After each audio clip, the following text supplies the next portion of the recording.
and I did a post up on LinkedIn yesterday and had a really great comment. I was talking about the importance of being an upstander rather than bystander. And, you know, when I think about being an upstander, you know, they are the people that see something that is wrong and, you know, feel that social desire to do the right thing. They're often courageous, they challenge the status quo, and they speak up no matter how uncomfortable it is. And someone's, you know, challenged me on that and said, well, Jess, this is great, and I'm 100% behind being an upstander. But what happens when you lose your job for being an upstander? Or you get fired, or the bully then gets promoted? And, you know, I think this is important to talk about, because, you know, I could sit here and go, we all must be upstanders, which I do believe.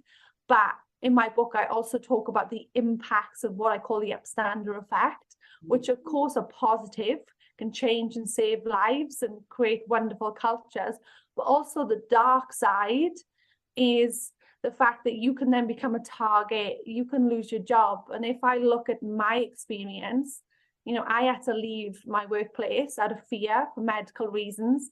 They swept that under the rug and ultimately promoted the bully to now a national position.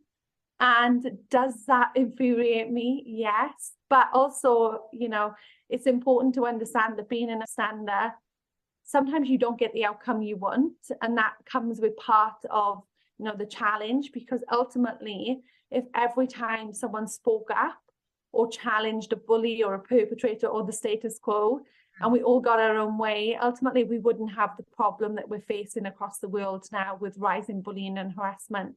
So I just wanted to touch on that, because I think it is important to have a balanced opinion and give honest feedback.